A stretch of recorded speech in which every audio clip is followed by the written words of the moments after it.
Welcome to the Path Podcast, where we will travel the lives of some bold women, from dreams to detours to destiny. She did not choose this path. This path chose her. This is the Path Podcast. Welcome back, Path listeners, to another episode of the Path Podcast with your sister, your motivator, your confidence builder, the one who believes that purpose is bigger than obstacles. Don't forget, if you haven't done so already, to follow the show, click share, and you don't miss a bi-weekly episode of the Path Podcast. I want to start today's episode asking a question. Do you believe that traumatic childhood experiences can have an effect on us in our adult years? I heard that the experiences we have, good or bad, shape the biology of our brain, and that sets us up to the way we see the world and process things. Now, I have a professional here to tell me if that is true, but that is when I do my research, some things I've read. If you've experienced trauma during the first few years of your life, I've read, you might look at and experience adult relationships in a certain way. If you're feeling this way or experience relationship challenges, know that you are not alone sometimes. I read in the United States, more than 2/3 of children have experienced some form of trauma, according to the Substance Abuse and Mental Health Services Administration. Indeed, childhood trauma isn't as uncommon as we think. Even though it may feel challenging at times, healing is within our reach. Along with it, better relationships and a higher quality of life. And again, thankfully, we have an expert in here today to unpack this topic and more with us today. We are getting healed, as I always say on the Path Podcast, and I love that. My guest today is Yeshiva Davis. Yeshiva is the president and founder of K&S Therapeutic Services Incorporated. Yeshiva said, usually when people are dealing with mental health issues, it causes problems in relationships, whether it's with children, parents, or with themselves. She also said that in her practice, she, along with her therapist, are a team of regular people that you can relate to, who understand your experiences and where you come from. She said, we are people you feel comfortable telling your secrets to. I love that. Everyone, help me welcome in my guest today, Yeshiva Davis. Hello, Yeshiva. How are you? Hello. Thank you for that introduction. I'm great. That's great. No, I thank you so much for coming on. Everyone, I'm going to ask Yeshiva to tell us a little bit about her because she has an extensive resume. Her bio is, I'm honored that she's here. Let's say it that way. And I'm going to start and just ask her, tell us some things about Yeshiva, your background and what we can expect from you today because of it. Okay, thank you again. I am so delighted to be here with you. I always feel a little strange sharing my bio with folks because it sounds like, ooh, I'm puffing myself up. And then also people really care about how I can help them and how therapists can help, as opposed to all the letters and the trainings and all of that stuff. So I'm going to do a little bit of the letters and the trainings and more of just my passion for helping and working with people in the mental health space. Mm-hmm. Okay. So I love to work with folks who are feeling overwhelmed and confused about all the hats that they have to wear every day. So whether that's a mother, a grandmother, a wife, there's so much that women have to do. Mm-hmm. And so it's important for me to let them know that they can be themselves. And if they drop a ball or if they make a mistake, it's okay. Mm-hmm. I also like to help people figure out how their past experiences impact who they are today, how they operate, and how they communicate and connect in relationships. My kind of therapy is not what you would traditionally think of a therapist. So I like to use humor. I like to use music. I use pop culture. I dance. I play. Wow. And a part of that is because the best way to help someone move through trauma is not singularly talking, but also movement, playing, and music. Wow. That's different from a lot of the other people I look at or read about or have spoken to. I love that fact that and it makes us feel comfortable, just doing some of those, having that non-traditional way of how you handle your therapy sessions with some of your clients. And I'm sure it depends on the person you're working with as well. So that is wonderful. Sure. And I love all you said, working with women, well, a lot of women I know can be men too, but that are overwhelmed, and all of that is very critical. And again, everyone, she has not told you all of her many, many accomplishments, and I will get into some of that to let you know that she's not going to do that, because her heart does belong in what all that you just said. So I'm just going to. I mean, I will if I have to. Yeah, I will if I have to. I want to just, if you don't mind, let me brag on you. So let me she came out of corporate America, and I want to ask you what made you transition. But here are some of the things I read that I was impressed after I saw this. She is an advisory board member of the Boris Lawrence Henson Foundation, a nonprofit started by actress Taraji P. Henson in honor of her father, who had PTSD. Yeshiva is on the Pepperdine, I hope I said that right, Alumni Leadership Council, and a former board member of Legacy Ladies Incorporated. And she has also been a contributing therapist on the OWN network show, Love Goals. I think some of you all might have heard of it. VH1's Couples Therapy, and Entertainment Tonight's The Insider. Now, I only say that because a lot of guests I deal with, I can tell they're humble people, but I like to still let everybody know that some people still will come to the Path podcast and at least share with people, because her heart is there. When I connected with you, you said yes. And you told me in so many words that the most important thing is bringing these types of conversations to our communities and to everyone, which is what anybody would want in the therapist they deal with, is that those things that come first to you. And that I appreciate it, and thank you very much. You're welcome. It puts us as a community as a disadvantage when we don't have this kind of information and we don't have access and support from mental health providers. I agree. I so agree with that. So since we kind of, everyone knows that this woman is very well experienced, and we're going to find out a lot more about her practice as well. I love to always start, Yeshiva, this podcast still asking about the younger Yeshiva, the one who thought she had life all figured out, when we thought we knew it all at an early age. What were your hopes and dreams? And are you doing that today? The surprising thing is that I actually wanted to be a therapist. Now, I'll be honest and say I took the long route to get here. But so I went through corporate America. I worked in TV for a little while. I worked in consumer product goods at Avon in marketing. And in each position, something was missing. I found that something was missing. And the last job I had in corporate America, I was sitting at my desk, and I remember thinking, it was a Friday. I remember that. It was a Friday, and I remember thinking, oh gosh, I have to come back here in 2 days. Oh no, Monday's right around the corner.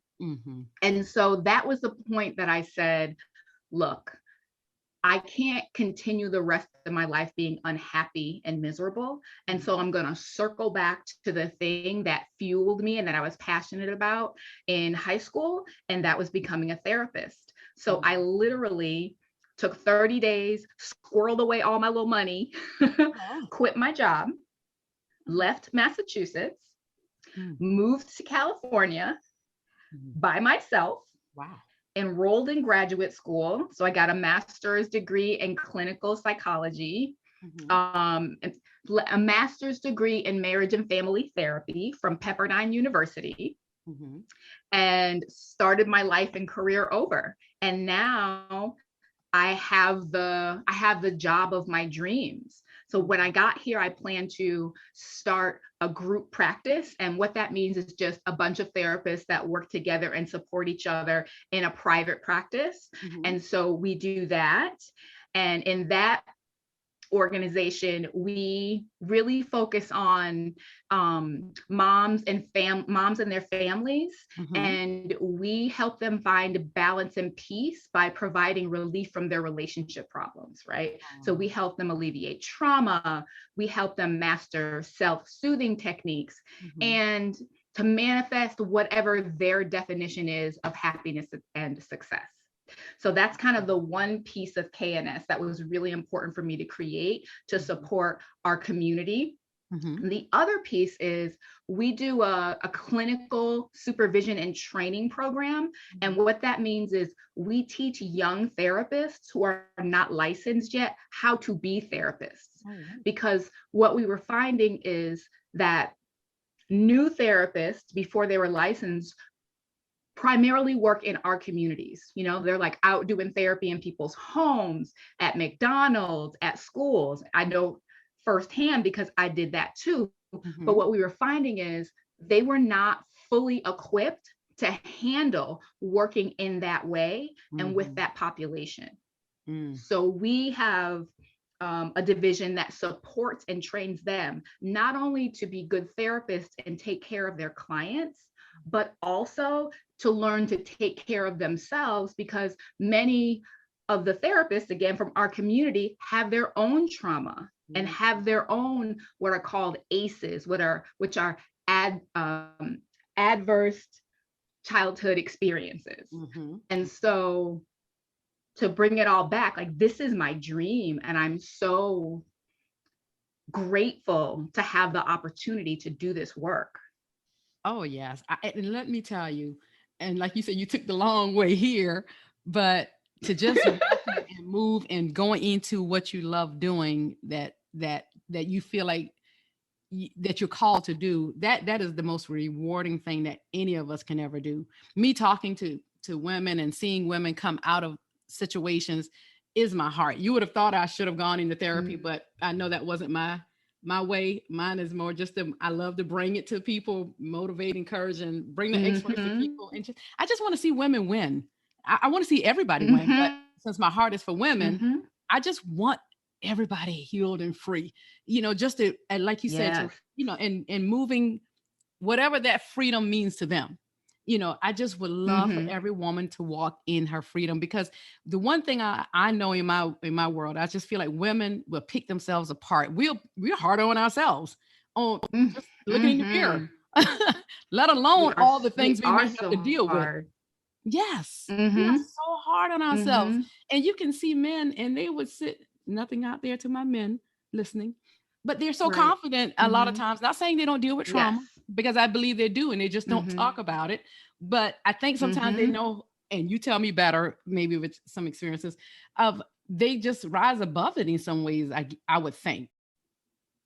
Yeah, I think generally, right? We don't want to say everybody, but generally, I think, I think that we're socialized, women are, at a higher standard for beauty than men are. There's so much focus on what you look like. Are you a great mom? Are you doing things perfectly? And you can see that in pop culture, right? On TV shows, the woman and the mom is managing everything versus the dad who's bumbling and making mistakes, and that's where you get the laugh. Exactly. And so I think that plays out in our real lives too, where they don't feel as heavy an expectation to get every single thing right that women do. Yeah, of course, everyone, she said it way better than I did. So I agree with all of that. Yes, that's why Yay! You're the therapist, trust me. I'll cut mine out. That's what that. No, don't cut yours out. Yeshiva, that's the good thing about me having the therapy, edit button. In therapy, that's what we call mirroring. You say what you want to say and you develop the thoughts as you go. And so it makes sense that it's not as cohesive as you would like, or you put a bunch of ums and ahs in there. But what I do is I hear it, and then I have the opportunity to kind of synthesize it for you and then reflect that or mirror that back. And then that helps you to understand you and how you're feeling in your experiences. Oh, I love that. You made me feel like I was just in a session. So thank you. Because my daughter is always on me on my ums and ahs, to be honest. And see, somebody can understand some of my ums and ahs. But that's wonderful. And let me tell you, there's so many things I want to go back to really fast. And this is why I get caught up in such great interviews is why California? What, you just always wanted to move there? No. Okay. So if I'm being, full disclosure, I used to date someone who was out here, and I spent a lot of time in California living his lifestyle. And I still was, in Massachusetts going to school and working, but I really enjoyed California. And so when it was time for me to move to another city to go to school, I looked around. I looked in Georgia. I looked in Florida. I even looked in Massachusetts. California was the most appealing because of the weather. I was tired of the snow. And because I had some familiarity with California. And the reason I decided not to stay in Massachusetts and do my master's in psychology program is because many of my friends and my network and my circle were there, and they were discouraging me from getting another graduate degree. So my first graduate degree is in business. It was a master's in business and marketing. And they were saying, you're going to leave this good job and you're going to go back to school. That's going to take so long. What are you going to do in the interim? And so they didn't intend to discourage me, but that's what their concern came across to me as. And so I knew that for me and how I operated and my dislike of the snow, it was better that I head to California. And so I packed up my stuff and I moved. That's wonderful when we can follow our own mind and our own gut to do certain things, even though people love us. And like you said, their intentions are not always to discourage us, but that's a wonderful thing when you can have that strong will to still do what you felt like was right for you. It felt like my life depended on it. It felt like my happiness and my peace depended on me finding a career that was more in line with my passion, my spirit, my soul. That can be a whole nother podcast right there. Because I'm not going to ask no questions about that, but that is such a true statement. But yes, that is another episode. I'll write that down to follow up with. Because it truly is, that is so true. And that's even me. I took so much time trying to start this podcast. I wanted to start blogging years ago. Mine kind of stemmed from after a divorce and just knowing I was always this positive, encouraging person. I could find I'll say the lighter side of life sometimes, even though it's painful, it can be painful, but I'm that one who talks things out. I don't hold a lot in. I hold some things in because I'm a private person, but if it's bothering me, I have to get it out. That's me.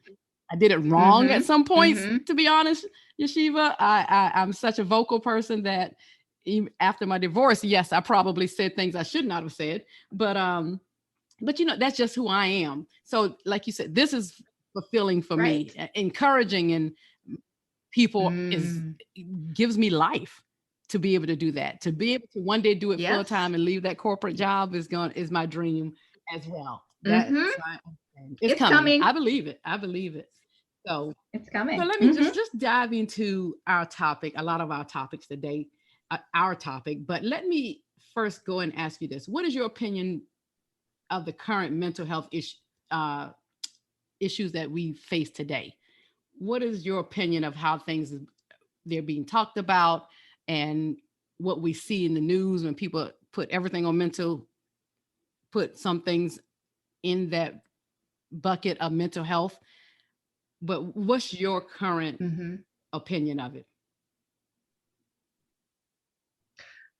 So I think I'll start with the Mm-hmm. positive. The positive is that the stigma of mental health is starting to get broken apart. It's starting to get, people are starting to move away from the belief that if you go to a therapist, you're crazy, or Black people don't go to therapy, or you can't have Jesus and a therapist.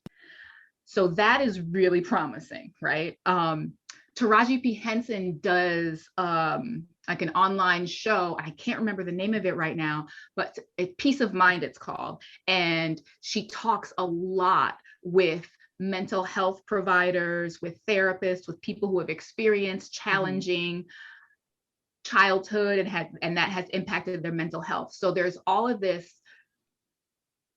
focus and pop culture and expression from influencers and actresses, etc., about the importance of knowing about mental health, taking care of your mental health, and seeking therapy. So that piece I really, really am excited about and hope that it continues. Wonderful. The piece in terms of people blaming mental health issues on unfortunate behavior. I'll call it unfortunate behavior. So there's a piece of this that makes sense, right? So having challenges, managing emotions, having hallucinations, hearing voices or seeing things that are not there, those things can contribute to behavior, whether it's a school shooting or those kinds of things. They can contribute, but they are not the primary reason. Just because you have a mental illness or you struggle with mental health does not mean you're going to harm someone. That those two things do not mean the same thing. And I think it's so important that people recognize that. I love the way you put that and let us understand the differences, even just watching news, the most recent news, and just hearing those things. So when we do move into our topic of how childhood trauma can impact, relationships, what made you feel like this is a very important topic today to be discussing? I see it show up so much in the couples work that I do. And I see it show up in the individual work that I do. And I see it show up in my groups. And people are often surprised that something that happened when they were 4 or even in infancy can affect how they're functioning today. And so that's what made me want to talk about it. Exactly. And what's interesting, as I look, I realized where Oprah did a book with Dr. Perry, I think it is. And it's called What Happened to You. Dr. Bruce Perry. Yeah, Dr. Bruce Harris. Yes. And I was looking for his full name. And it's called What Happened to Dr. Bruce Perry. Yes. Yep. What Happened to You. And I heard Oprah say in an interview that when she heard him say that, it made the hair on her arms stand up, because she had never heard that, because it was they were in, I want to say Massachusetts, but I'm not sure what area, but and they were talking about little boys and little brown boys, or people from adverse, Mm-hmm. from different backgrounds, where they're in school and they're acting Mm-hmm. out, that the Mm-hmm. teachers will wonder what's wrong with them, of course. And he said, instead of, Mm-hmm. and they're thinking, they just get labeled, instead of thinking that sometimes you should just Mm-hmm. ask, what happened to you? So I thought that was What happened very, to you? I thought that was a very, very great way of thinking it. I'm sitting here like, and I know a lot of Mm-hmm. educators and that tell me some Mm-hmm. stories. And I've sat there and I'm like, okay, I need to email each one of them to say sometimes, but you know what, Mm-hmm. even though they may ask those questions, some educators, sometimes I wonder if the Mm-hmm. school system allows them time to do anything about it, because I've heard some of them say also, this Right. baby needs help. This baby needs more Mm-hmm. than, as an educator who I'm here to teach, but I'm not here to diagnose, and I'm not here to Right. to you know I'm not a therapist. Yeah. I love that book. Yes. Oh, you do. I'm so glad you mentioned Mm-hmm. it. And I love the question, what happened to you, is such an important and powerful Mm-hmm. question for everyone to ask when they see other people behaving in a way that's confusing. And it's so important to remember that behavior has meaning. Yes. And we may not be able to understand or interpret it, but it has meaning. Mm-hmm. And if you look at kids and people that way, it allows you to have more empathy for Mm. what they're experiencing, as opposed to being annoyed and frustrated. And I'm sure you answered this, but do you believe that so you do believe that our life experiences influence who we are? Oh, Yeah. for sure. Like 150 million%. Exactly. So it's not always, we put everything on trauma, and we say that, because of the trauma we went through. Mm-hmm. But do you feel like also it's not just traumatic, what some people would consider traumatic, because something that maybe I read where it's can be traumatic for one person, maybe not for everybody. Trauma can come in different forms. And Mm-hmm. so tell us what Mm-hmm. first, what the word trauma, how you would define trauma. So, yeah, so trauma is when someone is exposed to Mm-hmm. an incident, an event, Mm-hmm. or a situation, and it causes significant Mm-hmm. emotional disturbance. It's Mm-hmm. something that can be life threatening. It feels life threatening. It has a long-term effect. Mm-hmm. Sometimes it's a lifelong effect, and it impacts how a person acts and behaves, and it impacts their mental health, their physical health, their social relationships, their emotional health, and their spiritual well-being. So you were right when you said something that is traumatic to one person may not be Mm-hmm. traumatic to another person.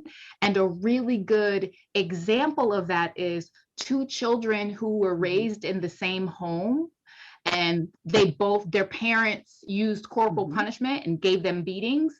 One kid can be fine, and the other kid can be really Mm-hmm. traumatized by that.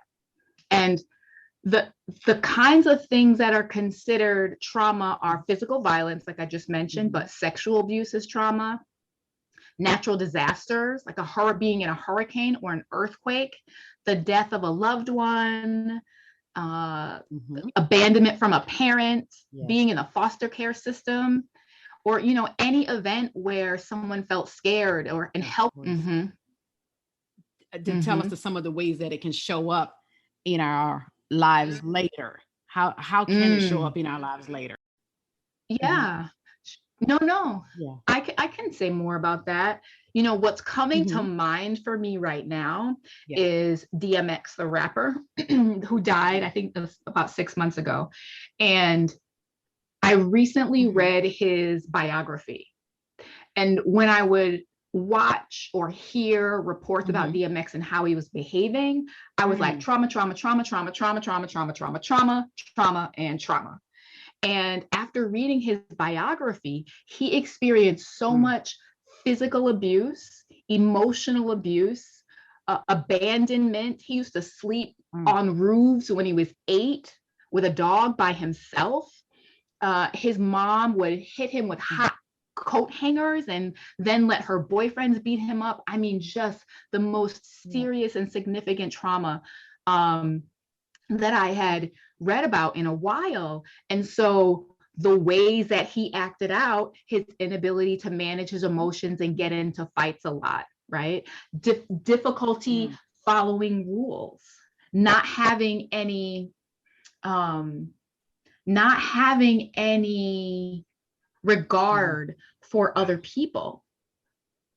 So that's how it impacted him. And also his promiscuity, right? I think he had, I don't know, 12, 15 kids with 11 moms or something like that. Don't quote me on the numbers, but it was something significant. And so that's how it impacted him. But with other people, it can also show up as promiscuity, especially with sexual abuse. It can show up with having really bad boundaries and not being able to say no and take care of yourself. It can show up in so many different ways.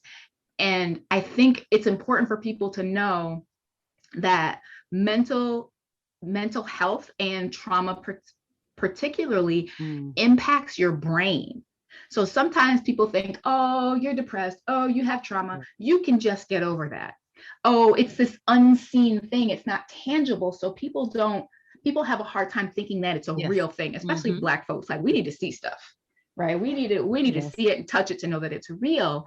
And it's so important to know when you go through these experiences, it changes your brain. It changes how it develops and how it works. And it causes cognitive impairment, which just means you have trouble thinking, right? You have thinking problems. It can also cause you to have the word I mentioned earlier, emotional dysregulation, which means you can't handle really big emotions. They just take over. And so usually what happens is people end up popping off at the drop of a dime, right? Like the smallest thing, like with DMX, he was off to the races. It can also impact your ability to pay attention and to focus. So a little kid who goes home and his parents are fighting and that's traumatic to him, he comes to school, he can't pay attention because he's just had a traumatic experience. Learning disabilities, low self-esteem, and problems with social skills and getting along with other people, sleep disturbances. There's so many things that trauma and childhood trauma can do to impact a person, and particularly their brain. That's really good. What can be done, do you think, that could aid in, because like you say, it could be stem from their childhood, from home. It can stem from all the different things you said already. I wish there was something like, I know it's not a one size fit all, that we could just say, give this one little test to see if this child has gone through anything. It's like, what can we do to determine if a child has dealt with anything and may need to speak to someone? What could be done that you think the world could start doing more of to help? If it's not the parent, if it's an educator, or if it is someone who has that young person in their life that they can probably help in some ways. So I think one way starts with parents and moms. Definitely. If they could have an opportunity to get even just a simple, like, fundamental training on mental health and trauma and the things that happen that can cause trauma, because a lot of this is us not knowing that, like beating your kids or not showing up to see your child when you say you're going to, when that happens in a chronic way, time after time after time, that can lead to trauma. So just education and exposure is one piece. The other piece is, there is this test that I mentioned a little bit earlier, and it determines adverse childhood experiences, and they're called ACEs. And I think it's not a lot of questions, but if we could have children, once they get into, I don't know, let's say first grade, take the adverse childhood experiences test just to see if that was something universal, then we would know, oh, this child needs some more support. And here's how we can kind of go in and support this child with social resources, with a therapist, maybe with a therapist for their mother or family therapy to help them to recover so that they don't move into, you know, 5th grade, 6th grade, 12th grade with operating from a trauma brain and exhibiting trauma behaviors. I think that we should also work to make therapy more accessible and available and continue to work on reducing the stigma related to therapy. Exactly. And I heard someone else say that we were saying we wish that they could offer therapy as a I'm trying to remember. It's like it's needed, just like some other things that they feel like is needed, or even if it's just signing up our kids for school, it just that test, or before you become a parent, take this test. Yes, it just please. Because it lets you know if you've dealt with something you need to deal with again before we bring these babies into the world. I just wish sometimes, even I hate to take everything to school, but we would have these this make this a priority like we do with so many other things, like ear exams. Some of this stuff. Exactly. Yeah. Exactly. It should be ear exam, eye exam, physical, ACEs test, and then if it turns out you need support in any of those areas, including the mental health and ACEs part, you get services. You get services. Exactly. And I don't hate again to put everything back into schools, because I believe everything starts at home. Trust me, first. I just wish that schools would offer some more real life tools that we can, you know, some things that help deal with just you're dealing with the mind to learn, but can you deal with the mind to make sure it's healthy enough to learn? Right. And you can't learn if your mind is focused on trauma. You can't. Exactly. You could not. It doesn't work. The part of the brain that manages the fight and flight experience can completely hijack the part of the brain that is in charge of clear thinking, feelings, emotions. And so that part of the brain that's the fight or flight part is called the amygdala. And I call her Amy. Because who wants to say amygdala? And then no one. And the part of the brain that's the thinking part, like the smart part, is the prefrontal cortex. And we call her Tex, because who wants to say prefrontal cortex? No one. So when Amy is lit up, right? Tex shuts down. And so if a child comes to school and Amy's on fire, Tex is not in the building. Tex is still at home. Tex says, not going with you. Can't do it. Can't. Oh my goodness. Thank you for just still putting it so simple. I would never forget Amy and Tex. Yes. And I read something a little bit about that with another guest who talked about her fight or flight because of childhood trauma she's dealt with growing up. And never knew, I couldn't say the words again until Amy and Tex. So Amy and Tex. And you know what? And in another interview, I was looking at an interview Oprah did with Maya Angelou, and I'm sure you understand this for everyone else out there. When she said she was raped at 7.5, she was mute. She became mute because she said, and if you want to share, you can share it better than me. But when she said that, when she told that the person that did that to her was arrested, but then let go. And when she heard that and then found dead 2 days later, I think she said. And she said when that happened, she thought her mouth was evil. And she talked that she thought, so when she talked, it would kill anyone that she in her mind. So that's why she stopped talking. I was like, oh my God, that's so. She, of course, that's why she wrote about it. She wrote about it in Cage Bird. And I'm like, wow. That just blows your mind to just think how she formulated that in her mind to think if I speak of say something about someone, they could die. Isn't that amazing? It's And amazing how the mind works. yeah, and children are so egocentric, and they're supposed to be, because Yes. that's how they get their needs met, and that's how they get themselves taken care of. That's how other people know to take care of them.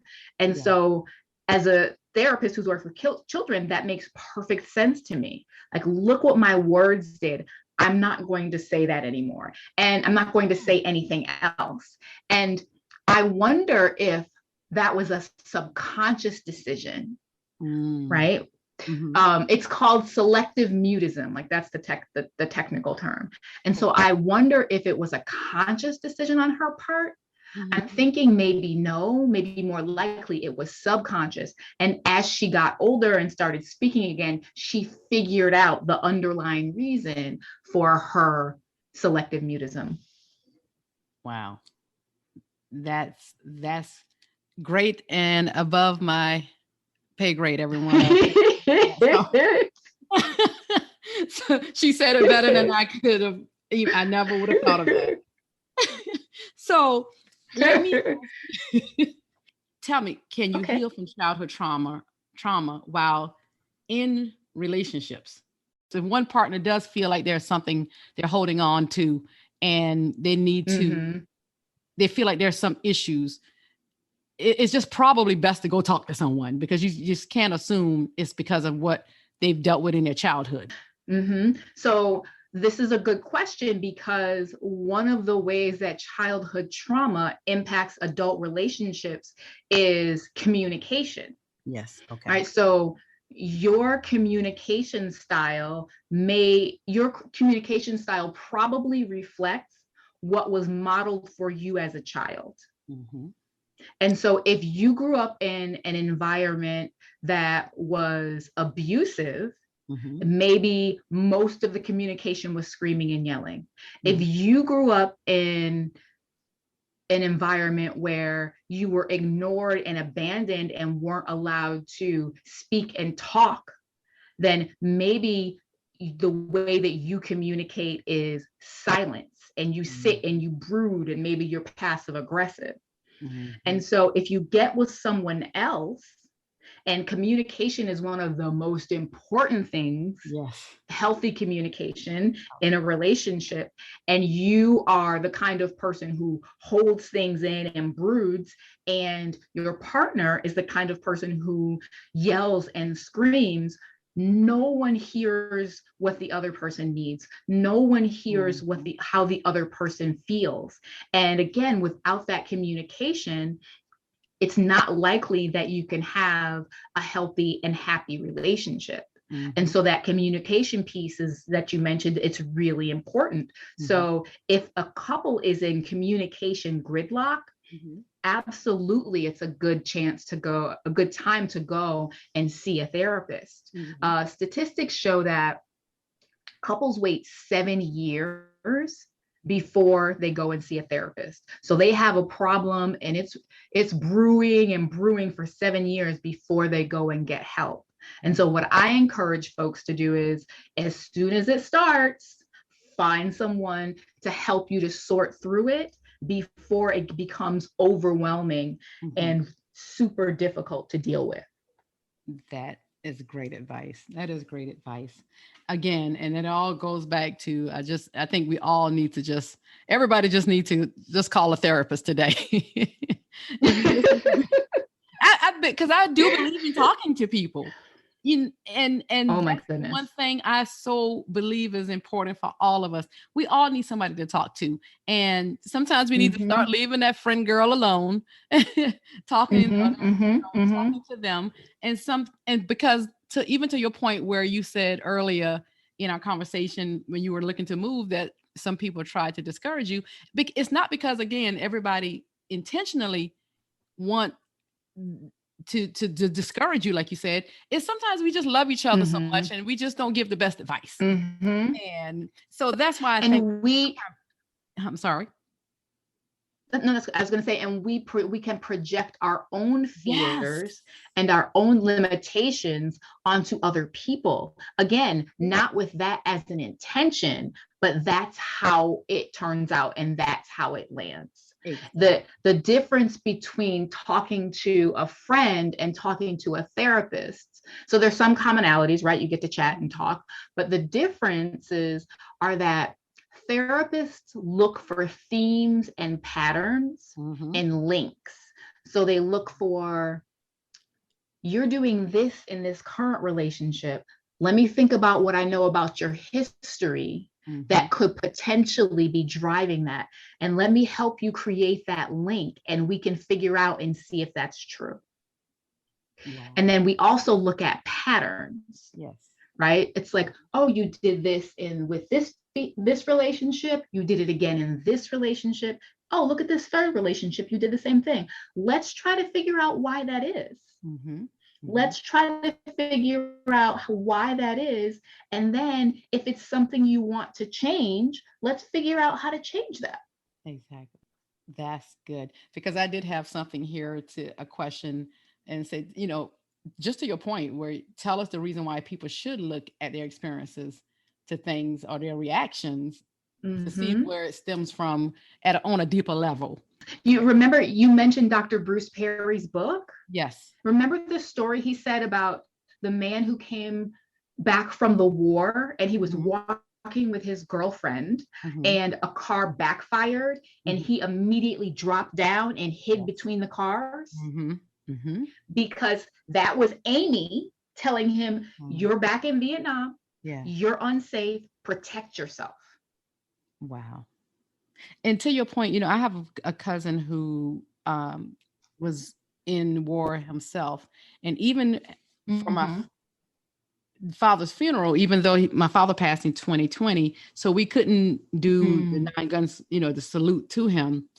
But when we were wanting to plan it, we think about those cousins that he was very close to, and those that we knew would be there, that if we could have done it, that we probably would. I don't know what we would have done if we would have done it, because some of the important people that we believe that would have been there, it could have impacted them unless we warned them. I don't know how we would have done it, but and so that was something I've always heard, that sometimes those sounds, of course, can take you back there. And it's still, it can be smell. I've heard that, because I promise. Yes. For me, Yeshiva, it was always this one song that can put me back when I was going through my divorce. That song, I was taking my daughter to daycare. I can remember the stop sign I was at. I can be sitting right back at that stop sign. It was a painful time, let's say that way. And even thankfully that song won't affect me today, but I think about it. Yeah, it's interesting. Yeah, sights, sounds, smell, touch, all of your senses are a part. When you have a traumatic experience, all of your senses are a part of that experience. So in the future, if a song or a smell or a blanket that you see or a blanket that you touch, those can be triggers to remind you of the trauma. And then sometimes people do what is called reenacting the trauma. That's reenacting the right. trauma. So like, so like the guy who ducked down between the two cars. Yes. He was reenacting what he had to do when he was at war. Yes. Okay. This is so good. And as I try to do better and with understanding time, and for you, and for sake of time, tell me, what are some of the coping strategies that you okay, I do have another question. Let me go back to this question first. No problem. No problem. If there is a parent with children and you may see them acting out, so what do you suggest a parent do to determine if their child needs to speak to someone? Is it because some kids can just be, I'm sure, rambunctious, and some can just be certain ways? Is there something that we should always look out for when it's our smaller children who probably can't articulate something that's happened to them? For parents that are very aware, but sometimes some things do happen that we don't know or see? Sure. I think noticing changes. Okay. Right? So significant changes in behavior. The child is crying and having tantrums way more than they used to. Mm-hmm. They are wetting the bed. They are reverting back to old behaviors like trying to use a diaper. Mm-hmm. They're behaving in sort of sexual ways. Mm-hmm. That you didn't see before. That can be a sign of sexual trauma. Watching their play, and if you see something concerning in their play, like them acting out something that concerns you, Mm-hmm. then that's an indicator that maybe you should get them some help. Mm-hmm. Okay. The thing to remember is that, behavior has meaning. Behavior. So it's like if the child is tantruming and screaming and yelling, and that's not what your kid usually does, and it's happening consistency, what are they trying to tell me with their behavior that their words can't tell me? I love it. And sometimes moms just have the intuition. Yep. Like, oh, something's just wrong. I don't know. I can't put words to it. I can't put my finger on it. Mm-hmm. Mm-hmm. Just go see a therapist and see. Give you peace of mind. Maybe there's nothing wrong, but if there is, then your child gets some support. That's wonderful. And again, I like something you said. I wish therapy was more accessible to everyone, and especially, Mm-hmm. and everyone can just easily go schedule an appointment and go. So you only service the California area? Yes, the California area. I do coaching too. So I do therapy and coaching. Mm-hmm. Oh, yeah. Okay, great. Yes, which is wonderful. So why do people do group sessions? I'm thinking most times you go in, you feel like you want that privacy. Why people would gravitate towards group sessions? I love that you asked that question, because when I talk to people about joining group, the first thing they say is, I don't want anybody knowing my business. And I say, yes, I understand. So the benefit of group is that it allows you to work on relationship issues. So when a person, usually the role a person plays in their life and in their family is the same role that they play in the group. And so when people in my group, I often have seen them individually or am seeing them individually, and we work on skills, and we work on tools, and we work on communication and emotional regulation. We work on all of those things, but it's just the two of us. And I'm a therapist, so I'm not going to get rattled. Yeah. So what happens is when you come to group, you're with other people, just regular old folks. Guess what? They are going to get rattled. And so you have the opportunity to use the skills that you've learned with regular folks in an environment where everyone's trying to learn, and you have a therapist to help you. Yes. And so it's so beneficial. Like, I love group. I'm a therapist. I've been in a group. It's so very valuable. And it also helps to see other people are experiencing the same thing, to see other people's growth, to see what they're struggling with, and to work out some issues. So for example, I had a client whose biological father was not great. We'll just say that. He married someone else, and the mom was abusive. The stepmom was abusive to her. It just was not a great situation. And in this group, there was a guy who's a dad and was fighting feverishly to keep custody of his children. And for her to see that representation of a dad and a father helped her to realize she doesn't have to be afraid of getting married, because there are guys who are committed and loving and care about their children and will fight for them. And so that's one of the benefits of group. I love them. I could go on and on. And you know what? But to the point, as you were talking, even though I asked that question, even in again, with our sessions with divorce in our divorce ministry, it is a group. It's group, even though we're not therapists, and it does help. It helps everyone to see someone else.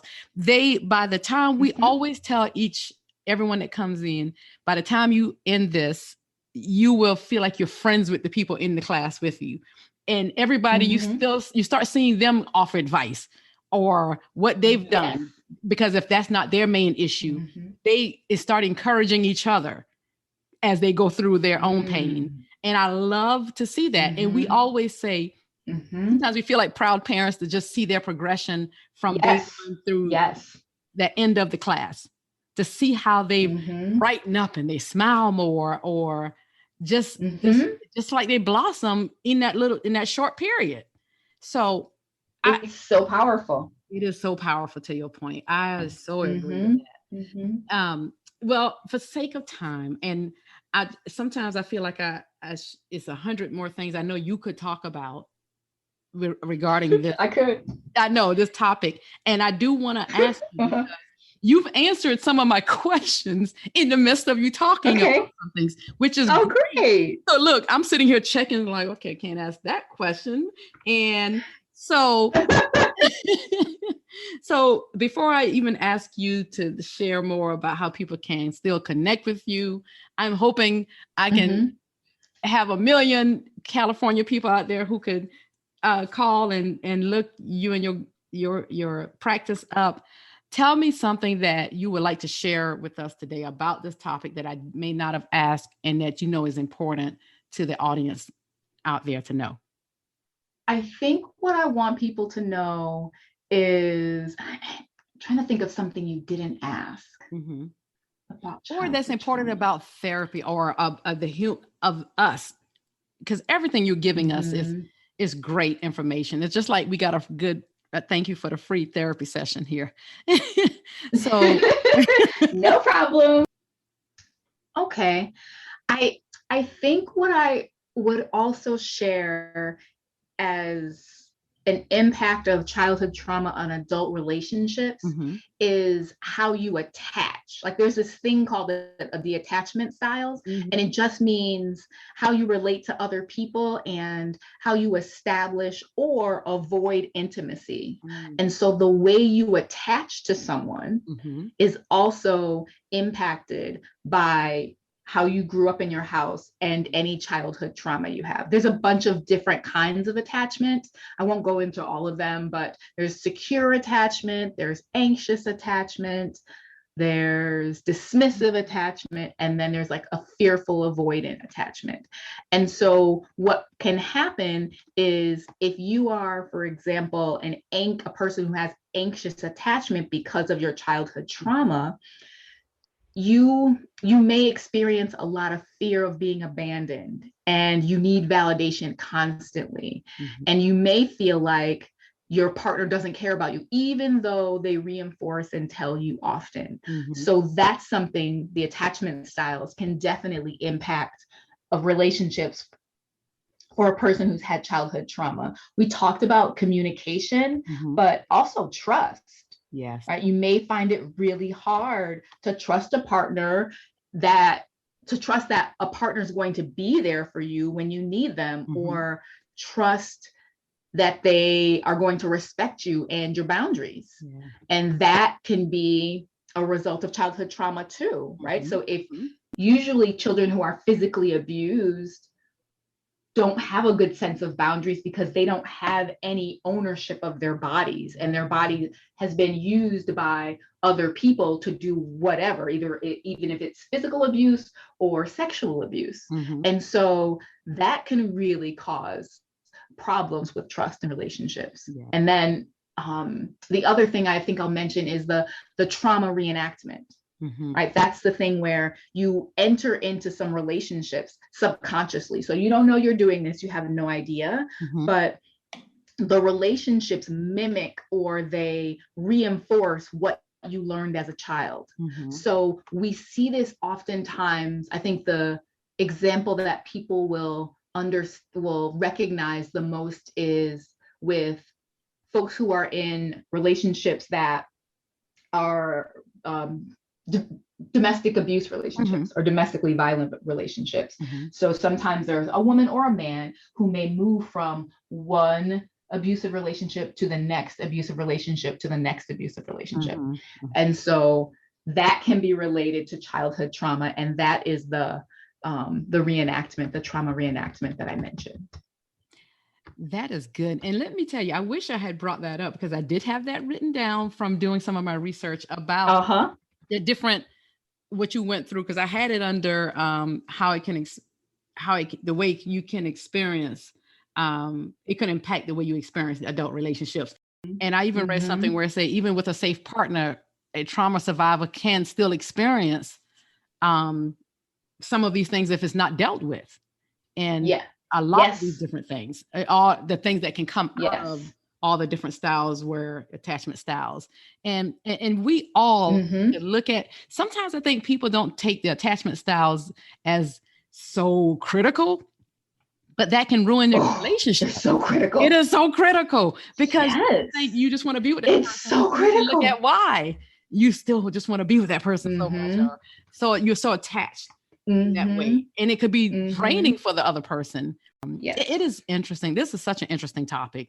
And I think it could, I hope for some who are out there listening that I've done, not Yeshiva is that one who has the experience, as you see, and she knows this subject so well.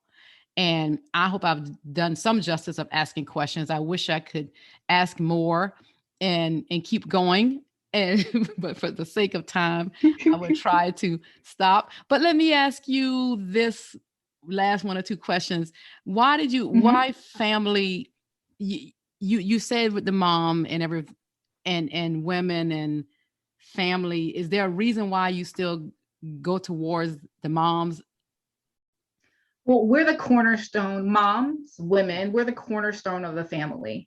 Yes. We statistically are in charge of most of the purchases. We usually set the tone for the home. Yes.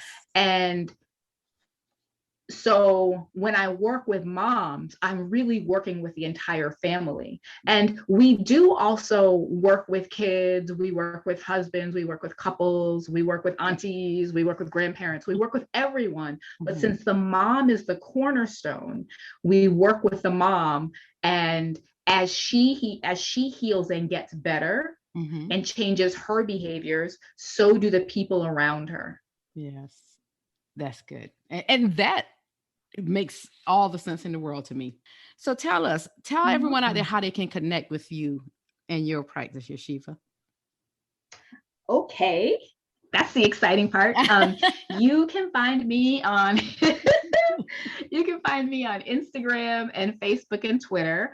I'm at K&S Therapy, KANDSTHERAPY. Please follow me, shoot me a DM, ask me some questions related to what I discussed here or other mental health related questions. I always welcome those. And then you can also find our website at www.kandstherapy.com. Wonderful. Is there anything else you would want to share today about with us? I'll just say. Yeah, I just want to say that, excuse me, I just want to say that there is nothing wrong and everything right with needing help and support. And if it turns out that you need support with your mental health, please, even if it feels uncomfortable, reach out to someone. If you are having difficulty finding a therapist or finding someone to support you, you can DM me, and we have a list of questions that you can ask a therapist to interview. And then we also have a list of referrals. It is important that people get mental health treatment, regardless to who it is. If it's from me, if it's from K&S, if it's from Mary Jo, I just want people to get mental health support when they need it. Yes. And the only thing I will add to that, Yeshiva, as I thank you for coming in and talking with us today, for helping us navigate this topic that is so important. I'm finding out for us to make sure we have healthy relationships moving forward. So I want to thank you. Oh, thank you. You're welcome, and thank you. I'm so happy to be able to share this information with folks. Well, no, thank you. So everyone out there, as Yeshiva has said it better than I can. And I love to always just reiterate some things that I've read as well. And it's what she said. Childhood trauma can affect your adult relationships, but it can also be overcome. It is important to realize that many of your current relationship challenges are not a personal choice. You do deserve love and peace. Some of the coping strategies you learned from childhood may have been appropriate in the past. After all, they help you survive, but it may be time to leave them behind. It becomes a problem only in life when the behavior no longer fits the circumstances. So you should consider reaching out to someone in the field such as Yeshiva and her practice, so you can make sure and heal some of those places that you know that you need. In her practice, she said they foster healthy lives and relationships. Again, thank you, Yeshiva. I really appreciate your time and expertise. Thank you so much. It was great to be with you. Thank you again. No, thank you. Until next time, everyone.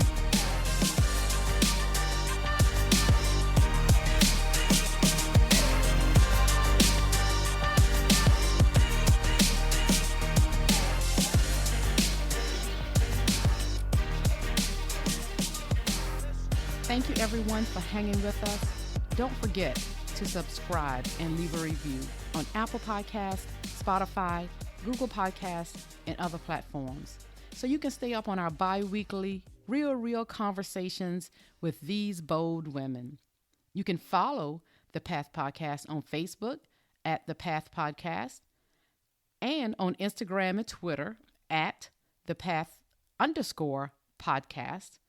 And if you would like to be a guest on the show or have questions for a future show, you can email us at thepath4ward@gmail.com. That's thepathforward@gmail.com. And if you're looking for a speaker or you're in need of a life coach, please reach out to me. Again, at thepathforward@gmail.com or at ACKORLEH@gmail.com. Thank you. Until next time.